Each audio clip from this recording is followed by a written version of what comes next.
Au fait, ça veut dire quoi gagner une procédure? Bienvenue sur cette chaîne YouTube dédiée à ceux qui veulent utiliser le droit comme outil au service de leur réussite. Je suis Alexiane Wins, avocate au barreau de Bruxelles et depuis 2011, j'aide les indépendants à relever les défis juridiques qui se présentent au cours de la vie de leur entreprise. Sur cette chaîne YouTube, je vulgarise le droit et partage avec vous des trucs et astuces issus de ma pratique. Pensez à vous abonner parce que comprendre, c'est déjà avancer. Bonjour, bienvenue dans cette nouvelle vidéo. Aujourd'hui, je voudrais parler de ce sujet avec vous. Qu'est-ce que ça signifie d'avoir gagné une procédure?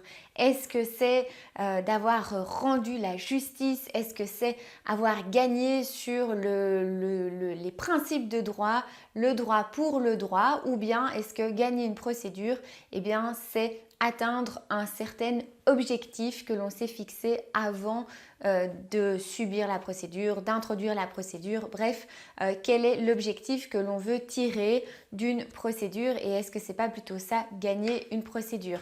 Est-ce qu'une procédure, c'est avoir raison sur les principes juridiques ou est-ce que c'est rencontrer et défendre l'intérêt du client, atteindre l'objectif du client? Et cette vidéo, elle va vous intéresser à la fois si vous êtes entrepreneur, mais aussi si vous êtes avocat, parce que je pense que c'est une question que tout le monde devrait se poser. Alors aujourd'hui, ça va être une vidéo un peu plus philosophique que pratico-pratique, mais je pense que ça vaut la peine de s'attarder sur ce sujet.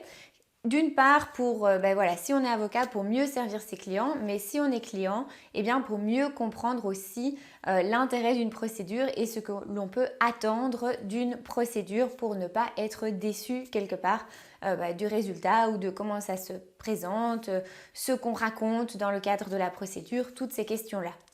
Alors, on va commencer par prendre le point de vue du client. Et alors, je précise tout de suite qu'on va parler des procédures en matière commerciale. Je ne peux pas généraliser et dire que cette vidéo va être applicable à toutes les matières juridiques. Non, bien sûr que non. Quand vous êtes dans le contexte d'une procédure pénale, quand vous êtes du côté de la victime, du prévenu, bon voilà, il peut y avoir plein de points de vue différents. C'est un contexte totalement différent de celui que je traite sur cette chaîne YouTube. Donc, ça ne s'appliquera pas forcément à toutes les procédures. La même chose en matière familiale, voilà, peut-être que des familialistes pourront dire que ça se réplique totalement ou c'est totalement vrai aussi dans cette matière, mais comme je ne pratique pas ces matières, je ne peux pas savoir ce qu'il en est de ces procédures-là. Donc simplement ici, on va parler dans un contexte commercial lorsque vous êtes une entreprise et que vous êtes confronté à une procédure avec un de vos clients, de vos fournisseurs, vos partenaires. Bon voilà, j'ai fait aussi d'autres vidéos pour vous expliquer tous les types de procédures que vous pourriez rencontrer au démarrage.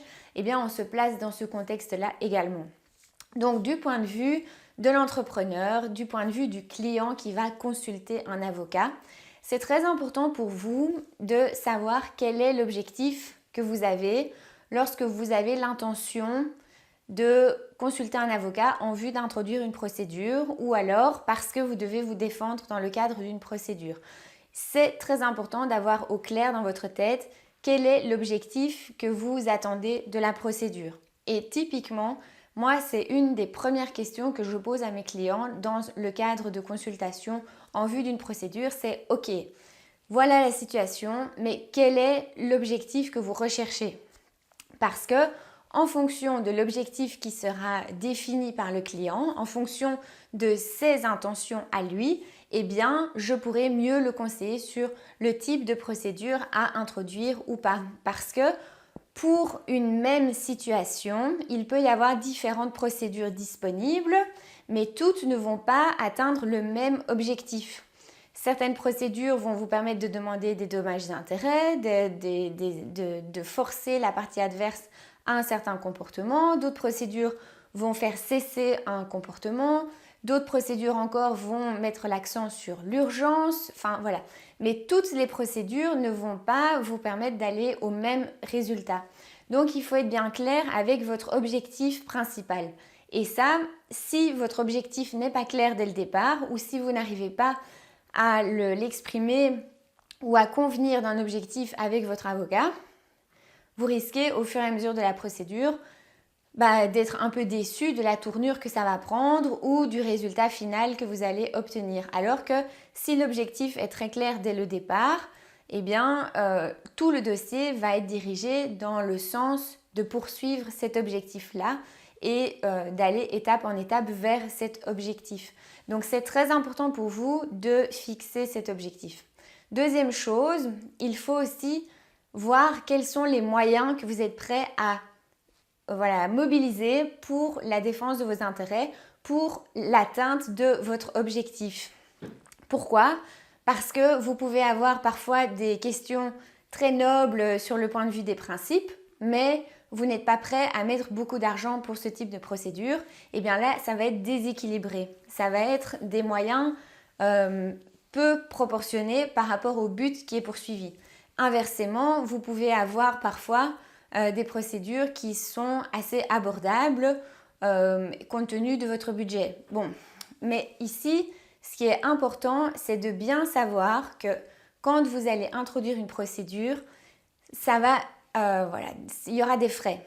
Alors, on peut les mettre à charge de la partie qui perd, mais encore faut-il gagner dans ces cas-là. Bon, il faut être bien clair avec ça et aussi faire la balance des intérêts d'un point de vue économique et de savoir est-ce que ça vaut la peine d'aller dans cette optique de procédure plutôt peut-être qu'une autre optique en fonction des moyens que vous voulez mobiliser pour ce procès, pour cette procédure.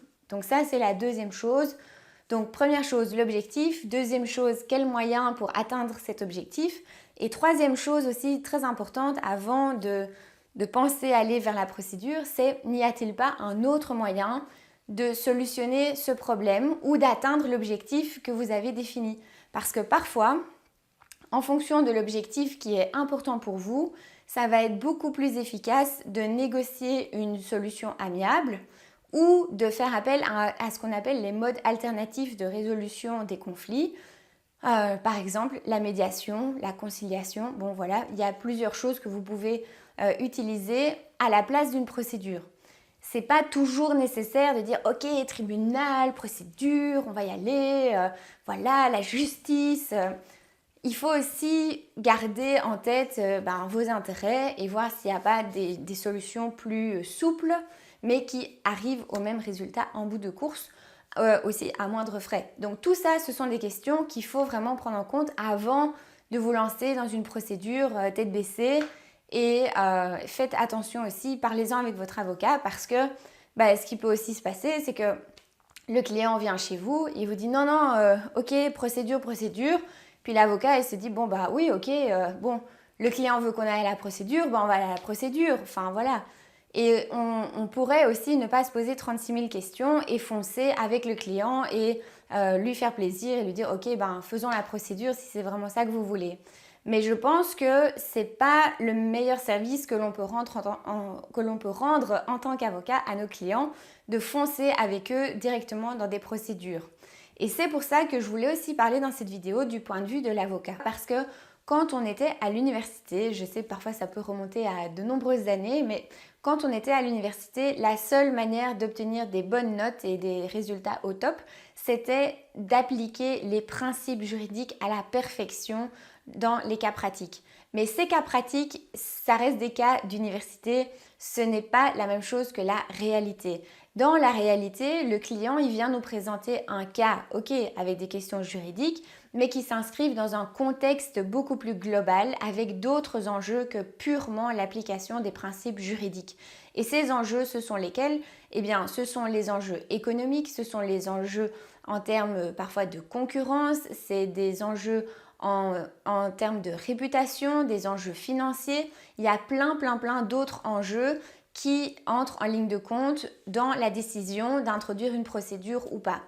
Et ces enjeux-là, il faut aussi les prendre dans la balance de la procédure qui est introduite. Et voilà, encore une fois, ici on parle de matière commerciale et c'est pour ça qu'il faut prendre ces éléments-là en compte. Mais dans d'autres matières, je suis sûre qu'il y a aussi d'autres enjeux qui sont à prendre en considération que purement les principes juridiques. Et donc, en tant qu'avocat, je suis persuadée, mais ça, c'est juste mon avis, et vous êtes libre de ne pas partager mon avis, mais il faut faire quand même attention à ce que les principes juridiques servent l'intérêt du client. Et ça ne sert à rien d'avoir gain de cause dans un dossier si au final le jugement que l'on obtient, ben oui, ça sert les intérêts du client, mais pas tant que ça finalement, et on aurait pu avoir une autre stratégie dans le dossier qui aurait amené le client à un meilleur résultat par rapport à ses intérêts à lui. Et ça, je pense que c'est très très très important, puisque même si le client est dans son bon droit le plus absolu et sur les principes du droit, évidemment que le dossier est gagnant, mais simplement il faut voir aussi qu'il y a un autre contexte autour de ça et ne pas prendre en considération les objectifs du client au-delà des principes juridiques. Ne pas prendre l'intérêt du client en considération, c'est avoir le risque qu'à la fin, le client ne soit pas entièrement satisfait du résultat de la procédure. Et ça, qui dit client pas satisfait, dit peut-être contestation des honoraires, dit perdre le client, dit service de pas super bonne qualité pour le client. Et ça, vraiment, ça à éviter, évidemment. Donc ça m'avait l'air assez logique d'en parler.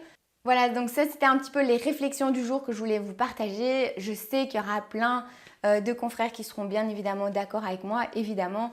Il y en a d'autres aussi qui seront sans doute pas d'accord, qui diront que les principes sont les plus importants et que c'est ça qui compte au maximum. Voilà, c'est sujet à débat. Chaque avocat va aussi donner son service de façon différente. Simplement, moi, je voulais ouvrir un petit peu la question. Est-ce qu'un procès, est-ce qu'une procédure s'est faite pour l'application pure et dure des principes juridiques, ou est-ce qu'il vaut mieux prendre les principes juridiques au service d'intérêts plus grand du client? Voilà, c'est la question que je voulais lancer avec vous dans cette vidéo. Je vous ai donné mon point de vue. Maintenant, ce n'est pas la vérité absolue. Vous êtes tout à fait libre d'avoir votre avis qui sera sans doute différent. Laissez les commentaires.